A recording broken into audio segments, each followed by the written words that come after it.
Fiona Foley Provocateur, An Art Life is written by Louise Chu and is narrated by Christina Percival and Tabatha Saunders.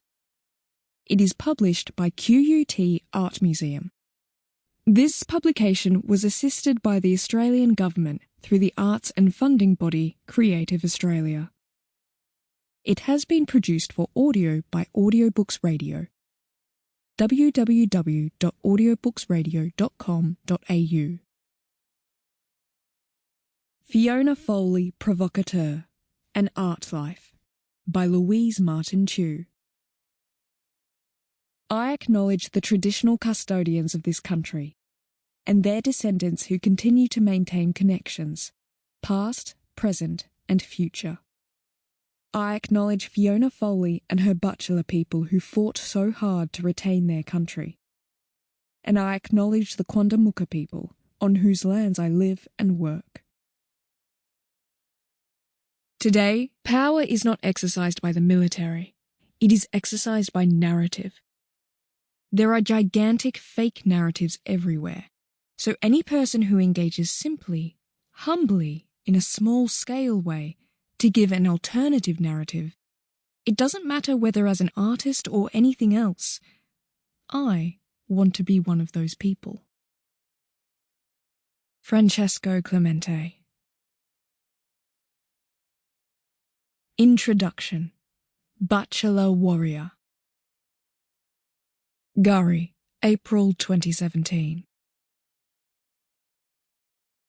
Setting off through the forest toward Lake Wobbe, amid the coastal vegetation that characterises the eastern side of the island, Fiona stops abruptly to show me the celery bush.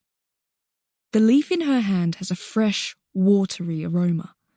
She passes me a midgeonberry to try, its muted sweetness touching my palate as gently as the subtlety of its pale colour and mauve spots. We begin the climb up a stairway in the direction of the sand blow that marks the side of the lake. The air warms as she says conversationally, "Hello, old people. This is Louise. Keep us safe on our visit to the lake. Thanks for safe passage." The open coastal gurri bush whispers with the movement of leaves. Occasional bird calls break into soft harmonies. Gurri is the original name for the island on the Queensland coast known broadly as Fraser Island, since Eliza Fraser was shipwrecked here in 1830. The Butchulla people, its long-term inhabitants, call the island Gurri and ask us all to use this name too. Fiona and I ascend timber stairs up a steep slope, arriving at a vast expanse of sand blow under an open sky. It resonates with reflected heat, and we squint at the striped poles that mark an otherwise indistinguishable expanse of sand. Following their path across the sand, feet sinking with each step, we pass two young men coming back out from the lake. At the top of a dune, the sand slopes steeply to slide under an extraordinary deep green body of water. Lake Wobbe is one of the deepest lakes on the island, with sand encroaching on its width each year. Around its edges are grey-green reeds, and the atmosphere is still, watching. As we descend the vertiginous sand slope, sinking to our shins with every step, a freshwater turtle pops its head up to look, direct and curious. A second later it's gone, a tiny ripple in its wake. We wade in and float around in the middle of the lake.